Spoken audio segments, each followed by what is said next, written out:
It's fair to say that Lewis Hamilton has had a number of championship rivals over the years. First, there was Alonso, Raikkonen and Massa in the early stages of his career. Then came the in-team battles with Nico Rosberg at Mercedes that quickly became personal due to their history growing up together. The next 2 years would see the rise of Sebastian Vettel with Ferrari, who would provide the biggest outside challenge to Hamilton's throne in the turbo hybrid era, but only until now. In 2021, Max Verstappen is now Hamilton's main competitor and is looking to prevent the Brit from securing an 8th world title this year. Given that Hamilton has proven to be the toughest driver to beat over the course of a season, can we say that he's finally met his match?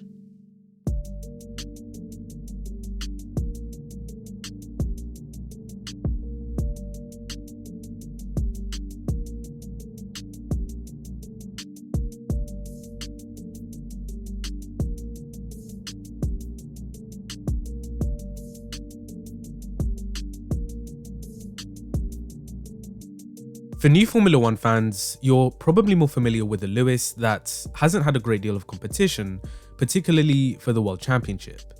The last 4, for example, were won with a number of races to spare, which isn't very entertaining for the neutrals.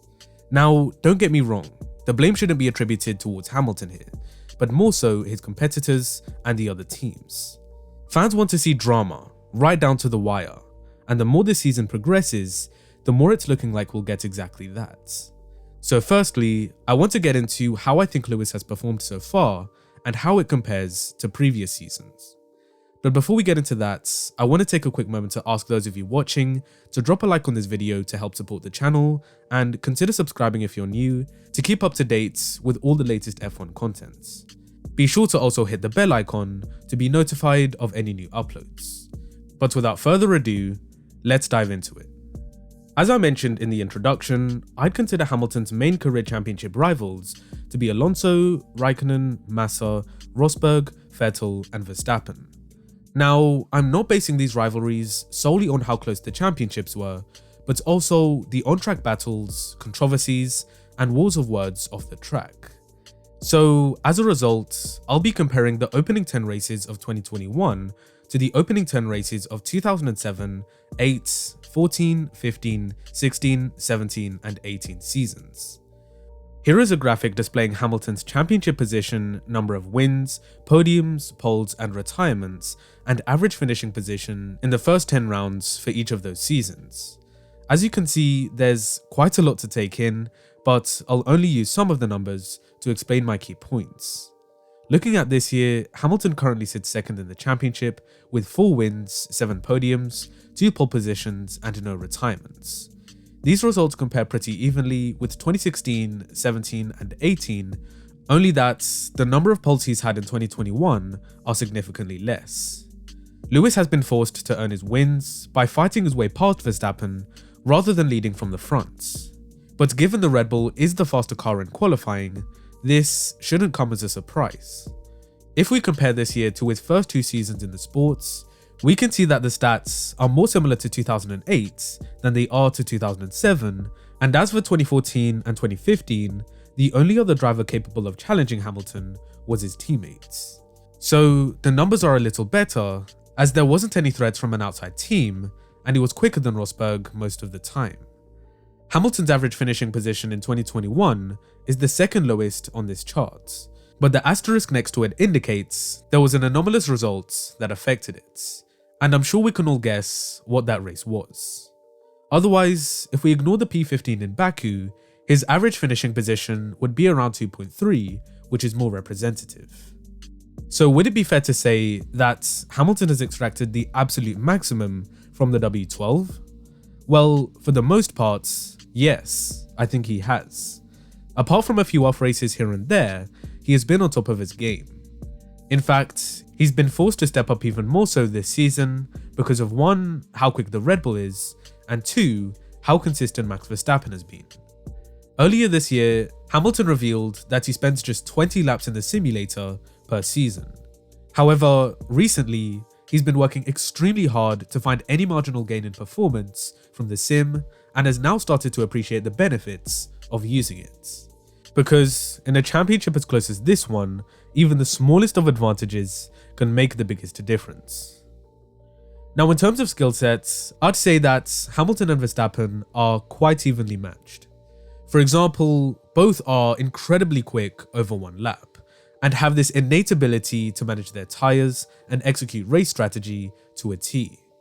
However, the differences start to come in when we get to the psychological side of it. Because here's the thing, Lewis has been through it all. From painfully losing out on a maiden championship in his rookie year, to winning his first in dramatic style. From bouncing back in the face of adversity, to beating his rivals in hostile environments. This dude has experienced all kinds of different circumstances and scenarios that have helped mold him into the driver we see today. If he's on the back foot, he'll always find a way to come back stronger. If things get heated, he knows how to block almost everything out and go to war. Mental toughness is arguably his strongest asset as a driver and is one of the main reasons he's been able to outlast so many in season-long championship battles. The difference with Verstappen, however, is that he's probably more aggressive and hard-headed than any other driver I've seen Lewis face in his career. If the two of them are going wheel to wheel, you best believe that Max will impose his will as much as he possibly can. He has the car and a strong fighting spirit behind him, which makes for a dangerous combination. The difference now is that Lewis is also unwilling to play nice and just allow Verstappen to do whatever he pleases. This battle has turned into one of attrition.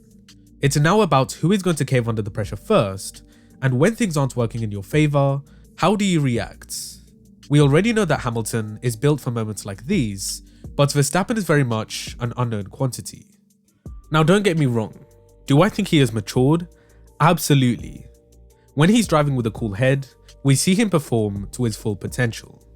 However, if he's rattled by something for whatever reason, he doesn't get the best out of himself.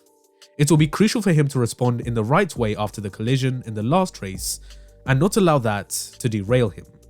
Otherwise, Hamilton will capitalize in a heartbeat. So coming back to the original question, do I think Lewis Hamilton has met his match? Well, based on just half a season's worth of battling with Max, I'd say probably not, but a good argument can still be made. Lewis has proven to be one of the greatest drivers in F1 history. He has the records, achievements, and accolades to back it up. Max, on the other hand, hasn't won a single world title yet, but that's not to say he's not capable of doing so. In my opinion, he most definitely is, and will likely go on to win a number of them. Ultimately though, Hamilton has displayed his genius ability behind the wheel time and time again, and has outlasted every other driver who was also once deemed his match. Verstappen is the most recent challenger, and a very strong one at that, but is he the strongest? Only time will tell. I hope you all enjoyed. If you did, please remember to drop a like and share this video around with others in the F1 community. Leave your thoughts on whether you think Hamilton has met his match in 2021 down in the comment section below. Be sure to subscribe to the channel with bell notifications to keep up to date with the latest content in the future. And as always, I'll see you in the next one.